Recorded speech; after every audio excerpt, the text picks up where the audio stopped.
lean on us. We are here for you. You matter. You are not alone. Are you feeling overwhelmed? Not sure where to turn? The National Suicide and Crisis Lifeline is there for you 24/7. Call or text 988 or chat at 988sc.org. Whether you're having an emergency or you know someone who needs support now, they can help you take the next step towards finding hope and healing. There is hope. 988sc.org.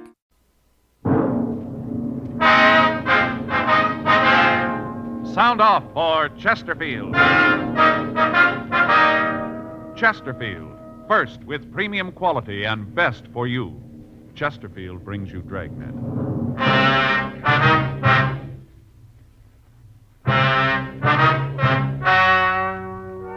Ladies and gentlemen, the story you are about to hear is true. The names have been changed to protect the innocent.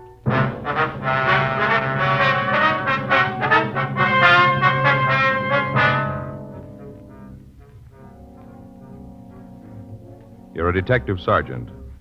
You're assigned to homicide detail. A young girl has been shot with a .22 caliber rifle. It was reported as suicide. Your job, investigate. Here is Chesterfield's record with smokers, and important to you. No adverse effects to the nose, throat, and sinuses from smoking Chesterfield. That's the report of a doctor who has been examining a group of Chesterfield smokers for a full year and 2 months as a part of a program supervised by a responsible independent research laboratory. Don't you want to try a cigarette with a record like this? Chesterfield, first with premium quality. Chesterfield, first choice of young America. And that's from a survey made in 274 colleges and universities. Try Chesterfields today. Chesterfield, regular or king size. They're much milder and best for you.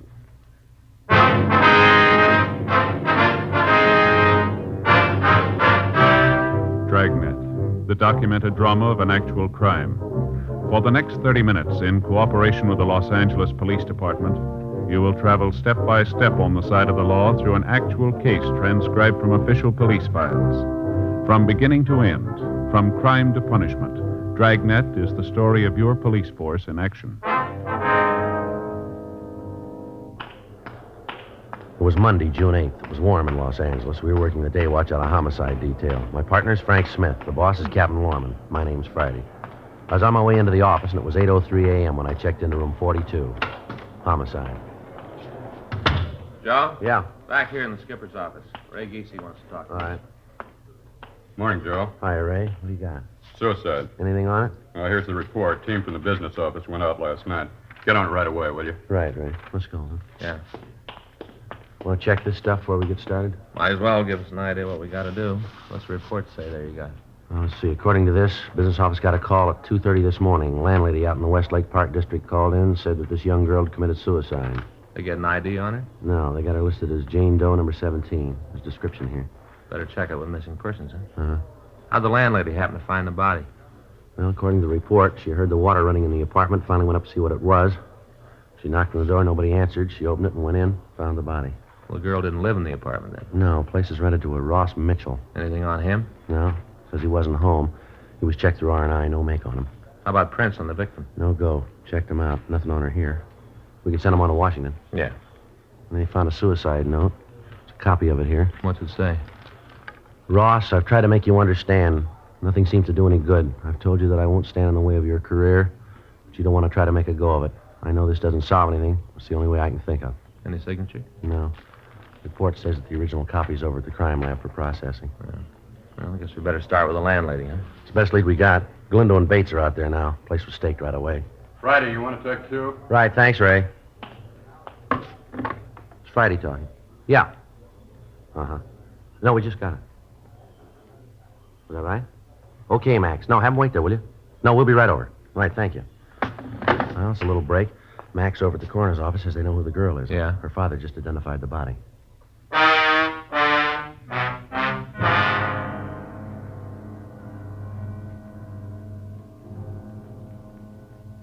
"8:14 a.m. We left the city hall and we went over to the Hall of Justice. We met the victim's father, a Mr. Robert Andrews Paul. He told us that there could be no mistake. The body was that of his daughter, Gloria Z. Paul. The attendant had given him some smelling salts, and after introducing us, he'd left to close off the viewing room. I don't understand why she'd do it. None of it makes sense. When'd you see your daughter last, Mr. Paul? Saturday afternoon, that was the last time. I never saw her again. She was gone Saturday night and all day yesterday, is that it? Yeah. You hear from her at all? No. Weren't you worried about her at all? No, sometimes she doesn't come home, stays with a girlfriend, but when I didn't hear from her last night, I got worried, started calling around. Did she say where she was going when she left? Told me she was going over to see Peggy. Said the two of them were going to a show and that she'd be home for dinner, sure. Well, who is this Peggy? Peggy Rockwell, a friend of Gloria's. Have you talked to her? What? I say, have you talked to this Peggy since your daughter disappeared? Yes, I called her last night. I talked to her then. I was most out of my mind. I didn't know what to do. I talked to her last night. She didn't know. Did your daughter know anybody named Ross Mitchell? Ross Mitchell? No, I don't think I've ever heard the name. Why do you ask that? Oh, just wondered. You know something about this you're not telling me, is that it? No, sir, we don't. Well, it must be something like that. You don't just come up with a name like that out of thin air. You got to have a reason. Now, look, I'm her father. I got a right to know. All night sitting there waiting for the phone to ring, calling her friends, thinking she's been in an accident, imagining all kinds of things. If you know something, you should tell me. I've got to know. How am I going to tell her mother? Poor woman's almost dead with worry. She doesn't know about this. All she knows is that the baby's gone, that's all. The baby's gone. Gloria is dead. I don't know what to do. All right, Mr. Paul, try to take it easy. I'm sorry if you got a cigarette. Yes, sir. Here you go. Here, I'll give you a light.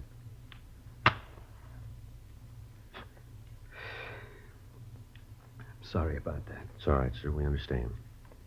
Now, do you think you can give us an address where we can talk to this Peggy Rockwell? Yeah, she works a restaurant over on 7th. I've got her home address, too, if you want it. Yes, sir. We hope you'll understand this, Mr. Paul. We don't mean any offense here. What's that? Did your daughter have any steady boyfriends that you know about? No, I don't think so. No one that she went with steady. No one man she liked more than the others? I think there was. I don't know who. Her mother asked her about it a couple of times, wanted to know who the fellow was, but Gloria'd never say. Just said that it wasn't serious, it didn't matter. How'd she seem to get along with this man, would you know? All right, I guess. I told you I never saw him. I didn't know who he was. But whenever Gloria had a date with him, she acted like it was something special. Did your daughter have a job? Not regular. She used to model once in a while, and then maybe she'd pick up a day's work in pictures, not much. Mm-hmm. Can you think of any reason why she'd want to take her own life? No. She seemed pretty happy, never gave any indication there was anything wrong. Has she been ill lately, under a doctor's care? No, not that I know about. Well, Mr. Paul, is it possible she might have been seeing a doctor and you wouldn't know about it? No, her mother would have known. She'd have told me. Now, I'm pretty sure she was feeling all right. Anything about her job that bothered her? What do you mean? Well, was she happy with what she was doing, the kind of work she was doing? Oh, yeah. Gloria didn't want a career. She was looking for a husband, one to settle down and raise a family. Mm-hmm. Well, can you think of anything at all that might make her want to take her own life, as I asked you before? I can't understand it. None of it makes any sense to me. Where she was found, she didn't know anybody in that part of town. I don't know what she'd be doing over there. Did she drink? I don't think I understand. Well, did she drink much, sir? At bars, cocktail lounges? No, she didn't. Now, Gloria was a good girl. She didn't drink or smoke. She was a good girl, and I don't understand all this. First, this thing with Ross, and now you want to know if she drinks. I don't know what you're trying to get at, but I don't like it. You're trying to make Gloria something that she isn't. She's a good girl, always has been. Just a home and family, that's all she wanted, nothing more. I don't know why you're asking me all these questions. I'm her father. You're the police. It's up to you to find the reason. That's your job. Not to come around and say things about my girl. I'm sorry. We're not saying anything, Mr. Paul. You are, too. You're trying to make me believe that Gloria wasn't a nice girl. Now, I know different. I raised her since she was a baby, gave her all the care I could. I don't know why she'd do a thing like this. You don't? No. Why ask me these questions? Well, sir, you said it yourself. Huh? You're her father.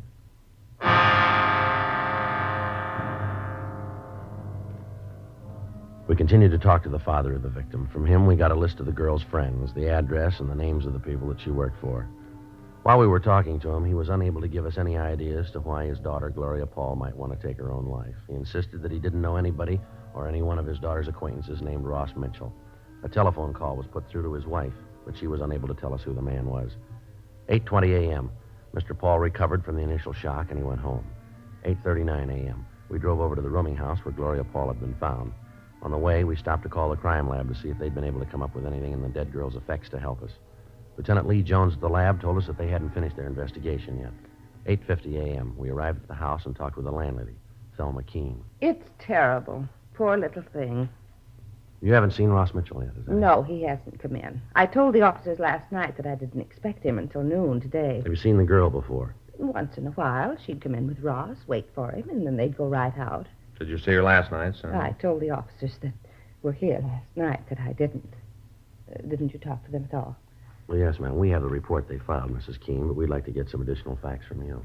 It seems like a waste of time, but I suppose you have to. Yes, ma'am. Do you have any idea when she might have come in? No, not the slightest. When was the last time you saw Mitchell? Saturday around noon, he came in and told me that he'd be out of town over the weekend. Said for me to keep an eye on the place. Yes, ma'am. Did he tell you where he was going? He said he was going to visit an assistant director friend of his over in La Cañada. Did he say what the friend's name was? No, they're working on a picture together.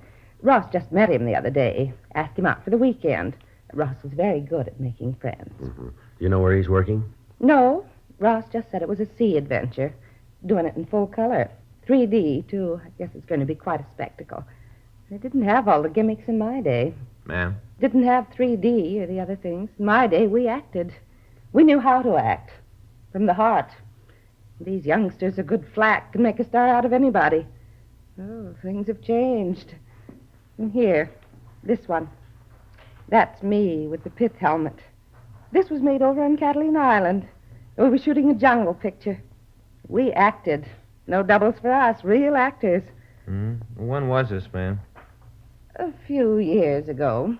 Now, why are you asking all these questions about Ross? Well, the note the girl left was addressed to him. That doesn't mean anything. Just some lovesick girl. Doesn't mean Ross had anything to do with it. How'd you happen to find the body? I went to bed about 10:30. They were running one of my old movies on TV, and I stayed up to see it. You happened to catch it? A thing called The Floods Will Come. Made it over at Catalina. Starred Nick Benton, real movie idol. Here's one of the stills from the picture. Yes, ma'am. Here's the whole company. That's me. And that's Nick with the puttees. He'd put on a little weight. I remember he had to do road work while we were there to trim down. Held the company up for a week. A grand picture. They didn't do it right on television, though. Looked a little corny. I guess the way they ran it through the machines. You know, we all looked pasty. Even Nick. Yes, ma'am. Would you go on, please? Well, after I saw the rest of the picture, I went up to the kitchen, got a bowl of shredded wheat to eat in bed, came back to the bedroom, and I heard this noise. What noise was that, ma'am? Like somebody was running water in one of the taps. Went on and on. Pretty soon it started to bother me. I couldn't understand it. Uh-huh. Finally, I went up to see who it was. Noise came from Ross's apartment. Mm-hmm. I knocked, but there wasn't any answer, so I unlocked the door and went in. I thought something was wrong. And that's when I saw her. I see. She was lying on bed. Right away, I called the police. Now, before you went up, did you hear any other noises? Any sound of a struggle, anything like that, maybe? No, just the water running. Well, how about the shot, ma'am? You hear that? No, I didn't. A lot of shooting in the picture I was watching. Did you touch anything in the room? No, I turned the lights, but that's all. The room was dark when I went in. Just turned on the lights, and then I called you. According to our report, there wasn't any purse found with the body. Did you see one when you went in there? I didn't. But if I had, you'd gotten it. What are you trying to say? That I stole her purse? Is that what you're trying No, to say? ma'am, that's not what we're trying to say. Better not. I've got a reputation in this town. I know a lot of big people. I'm not going to have you come in here and call me a thief. Well, we didn't mean to offend you, ma'am. Mm-hmm. Who has a key to Mitchell's place besides him, ma'am? No one. He's got the only one. I don't like a lot of keys to the rooms out. I tell all the tenants that. Have you got any idea how the girl might have gotten into the room? No. Do you know who the gun belonged to? Yes, it was Ross's. You pretty sure about that, are you? Yes, I saw it when he moved in. Commented on it then. He said that he'd had it since he was a kid. Kept it out of sentiment. Mm-hmm. What's this all about, anyway? You seem to think that there's something wrong. Is that it? No, ma'am. It's just that in things like this, we have to make a complete investigation. You can understand. Oh, well, I want to do all I can to help you, but I do have an appointment. If there's nothing more you want, I'd like to be going. That's all right, Miss Keene. If we want to talk to you, we'll be able to reach you here. Yes, right here. We'll give you a call to tell you about the inquest. Am I going to have to be there? Yes, ma'am. You and Mitchell. Why him? Well, it was his apartment, ma'am. But he didn't have anything to do with Well, it. maybe so, ma'am, but he'll still have to be there. It's not fair. A thing like this can ruin him. By the time the papers get through with it, he'll be finished. It can ruin his career. He doesn't know anything about it. He won't be able to tell you anything. You're wrong there, ma'am. Huh? He's got a lot to explain.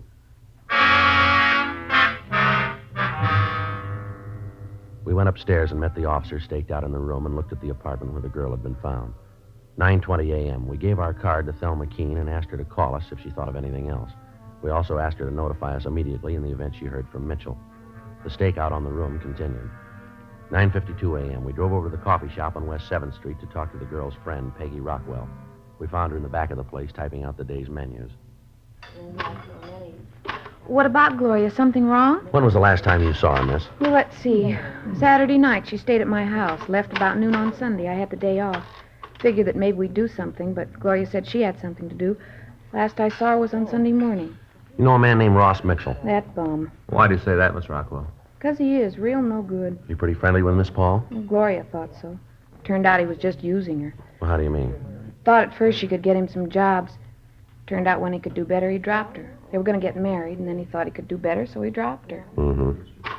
Say, do you mind if I go ahead with these menus? The boss will be sore if I don't get through with them. No, you go right ahead, miss. We can talk while I'm doing it. Yes, ma'am. I took a course once, touch typing. Didn't think I'd ever use it. Boy, was I fooled. You go right ahead, miss. Well, this Ross really gave her the rush. Had her take him around, introduce him to her friends. She got him a couple of jobs. She's the one who introduced him to Mike. Mike? Yeah, Mike Cowell, that's Ross's agent. Peggy set it up. She's done just about everything for him. Then the bum acts like this. What do you mean, miss? Treated her so bad. Say, how do you spell croquettes? Well, I think it's Croquettes.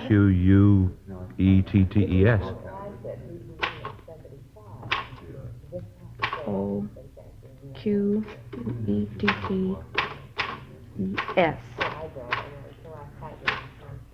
Turkey. They had roast turkey last night. I don't understand how people can eat them, but we sure sell a lot of them. Did Miss Paul say she was going to see Ross over the weekend? Yeah. She said she had an appointment with him Sunday. Said she'd called him and set it up. You know what time? No, just said she wasn't going on like this. Had to be straightened out. Mm-hmm. I don't blame her. She's told her friends they were going to get married, and at the last minute, Ross would back out. Her family know about Ross? No. Father didn't mind her doing a little work in show business, but he didn't want her to marry anyone in it. She thought that if they just got married, then the family'd understand. Joe? Yeah. I'll call the crime lab, see if they've finished. Yeah, fine, thanks. How'd Miss Paul and Mitchell seem to get along, ma'am? What do you mean? Well, did they have any arguments or disagreements, would you know? Not often. Most of the trouble they had was about getting married. Ross kept saying that it wouldn't do him any good to be married now. He thought that it might hurt his career. That's all he thought about. Were you ever present at any of these arguments? Once. We'd gone out on a double date, went to a place down at the beach, had dinner, and then stopped on the way back for a couple of drinks. Uh-huh. Ross got pretty drunk, got into a big thing about his career. Yeah. He went on and on about how hard he'd work, how much the theater meant to him, all that kind of stuff. I see. Finally, he said right out that he'd kill anyone who tried to stop him, just like that. He'd kill anyone who tried to stop him. Joe? Yeah. See you a minute. Would you excuse me, please? Sure. Just a minute. Is there one L or two L's in broccoli? Just one, ma'am. Oh, thanks. Yeah. Just talk to Lee Jones. Yeah, did he finish up? Yeah, something's wrong. What's that? He thinks the girl was murdered.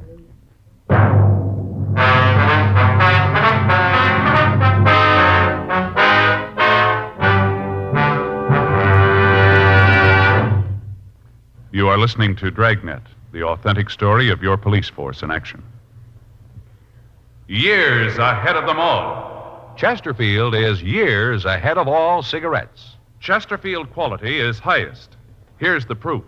Recent chemical analyses give an index of good quality for the country's 6 leading cigarette brands. The index of good quality table, which is a ratio of high sugar to low nicotine, shows Chesterfield quality highest. Chesterfield quality highest. 15% higher than its nearest competitor. Chesterfield quality highest. 31% higher than the average of the 5 other leading brands. Don't you want to try a cigarette with a record like this? Chesterfield. First with premium quality and best for you. Try Chesterfield today. Regular or king size.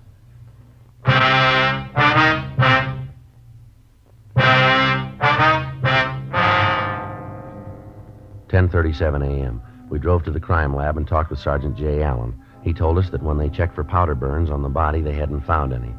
They measured the reach of the dead girl and found that it would have been almost impossible for her to have pulled the trigger on the rifle, leaving the fingerprints they found on the gun.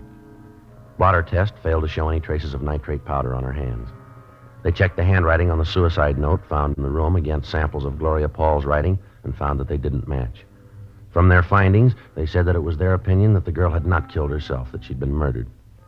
We went back to the city hall and got out a local and an APB on Ross Mitchell. We called the landlady of his rooming house. She hadn't heard from him. 12:30 p.m., we went back to the rooming house and relieved the stakeout. We asked the landlady not to say anything to Mitchell about our being there. 12:45 p.m., still no sign of the suspect. 1 o'clock, 1:30.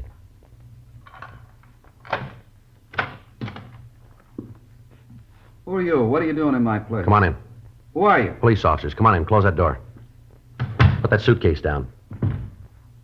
What's this all about, anyway? What have you guys been doing here? The place is You all Ross torn up. Mitchell?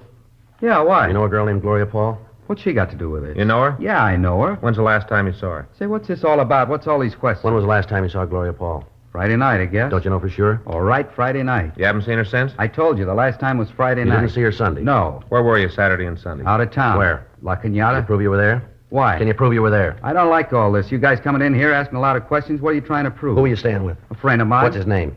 I'm not going to have him dragged into this. You haven't got any choice. Well, that's what you say. You haven't told me what this is all about. I'm not telling you anything till you tell Now, me. you look, Mitchell, understand this. We're not here to pass the time of day. You better come up with some answers quick. Now, who are you with? Friend of mine, guy named Sid Austin. What's his phone number? You going to call him? We got to check your alibi. Oh, what's his number? Won't do any good to call him. Thought you said you were there. I was. Then we got to call him. Well, he won't be able to tell you anything. He wasn't there. He just let me use his place. There wasn't anybody there. Who's got a key to this place besides you? You mean here? That's right. Nobody. You got the only key, huh? That's right. The landlady's got one, just the two of them. You got any idea how somebody else could get in here? No, why? How well do you know Gloria Paul? What's she got to do with it? How well do you know her? We used to go together. Anything serious between you? She thought we might get married. How'd you feel about it? I don't think that's any of your business. Maybe it is. How'd you feel about it? I liked her. She was a nice kid. Nothing more? No. Now, you look. I think it's about time you told me what this is all about. Something to do with Gloria. Is that it? That's right. What? She's dead. Oh.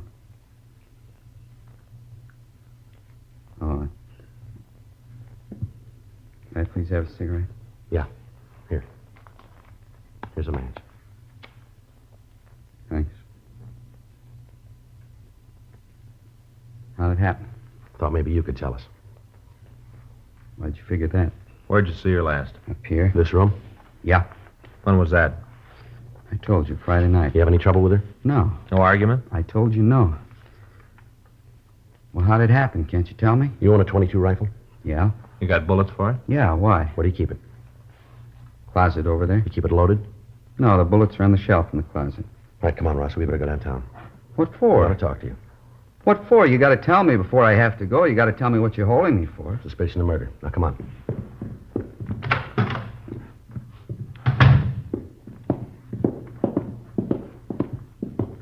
Where are you taking him? Downtown. Why? We want to talk to him. You didn't have anything to do with it, did you, Ross? I don't even know what this is all about. All I know is that Gloria's dead. She killed herself in your room. What? In your room, Ross. It was suicide. Well, they're arresting me for murder. Oh, you can't do that. Ross didn't have anything to do with it. It was suicide. That's what you said. All right, come on, Mitchell. Well, you can't do that. It was suicide. You want to take him out the car, Frank? Yeah. Come on. You can see that you're making a mistake. He didn't have anything to do with it. He's going to have enough trouble with that girl killing herself in his apartment. You can't arrest him for murder. It was suicide. What are you trying to tell us, lady? What? Something you want to say here? No, you're making things up. All right, let's go. Yes. Yes, go ahead. Take him. Go ahead. He wants to be a star. Let him. Go ahead and take him and serve him right. The way he treats people. I tried to help him. God knows I tried. Got him to meet a lot of important people, a lot of contacts. You think he was interested? You bet he was. How does he show it? I'll tell you how. He thanks me for all I've done for him by running around, chasing after that young nobody, that Gloria. I tried to reason with her, tried to talk some sense into her. Told her that she couldn't do anything for him. Told her that I could make him a star, bigger than anybody. She said she loved him. She doesn't know how to love. You want to go ahead? Came over here all the time, begging Ross to marry her. I told her to get out of his life and stay out, to leave him alone. He didn't need her. When was all this? Sunday evening, she came here all dressed up. Oh, when they're young, they know everything. I'm one of the biggest stars this town ever had. She's a nobody. I know what's good for that boy. Didn't you tell us you didn't see the girl Sunday, isn't that right? That's what I said. Did you see her Sunday? Yes, I did. She wanted me to let her into Ross's apartment. I told her he wasn't there. She said it didn't make any difference. She'd wait for him. Yeah? I told her to leave him alone. She didn't understand him, didn't know how to take care of him. I know the right people. He could have written his own ticket in this town. He could have been big. You don't want him. I killed her. All right. Do you want to get a coat, ma'am? Yes. Doesn't make any difference. I did it to help him. I thought you'd think it was suicide. I didn't think you'd figure anything else. You wrote the note, did you? I did. That's what you've got to understand. For him, that was all that counted. He'd married her and he'd been through. I had to stop it. I didn't want to kill her. But you can see I couldn't let him marry her. Ross is a fine actor. Real talent. Doesn't come along often. All right, lady. Let's go. He'll understand, won't he? He'll know why I did it. He'll understand. I wouldn't know, ma'am. Oh? We'll let you ask him.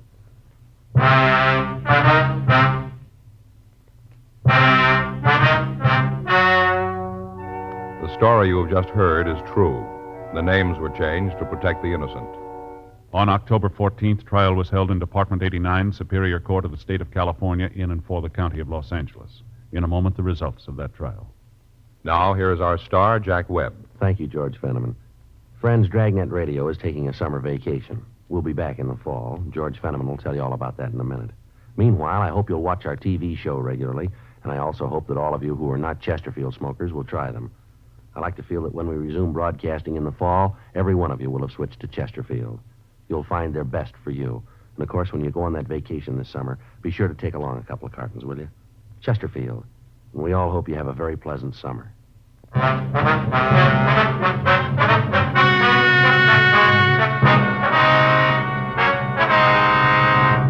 Thelma Alice Keene was tried and convicted of murder in the first degree.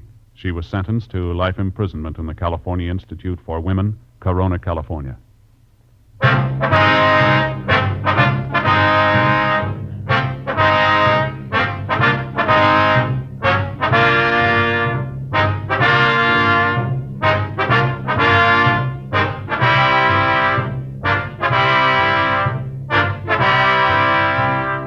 You have just heard Dragnet, a series of authentic cases from official files. Technical advice comes from the Office of Chief of Police W.H. Parker, Los Angeles Police Department. Technical advisors, Captain Jack Donahoe, Sergeant Marty Wynn, Sergeant Vance Brasher. Heard tonight were Ben Alexander, Virginia Gregg, Vic Perrin.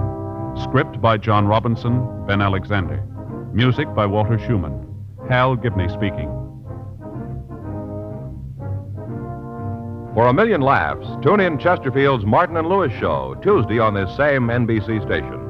And sound off for Chesterfields, either regular or king size. You'll find premium quality Chesterfields much milder. Chesterfield is best for you. By special request, Dragnet is being sent to our servicemen and women all over the world. Chesterfield has brought you Dragnet, transcribed from Los Angeles. Tonight, ladies and gentlemen, Dragnet leaves radio for the rest of the summer. We'll be back early in September. Watch then for our return. Check the radio listings of your newspaper for the day and time. Please note, however, that if Dragnet is seen on television in your community, it will continue throughout the summer. Have you tried new cork-tipped Fatima? It's the smooth smoke. Here's why.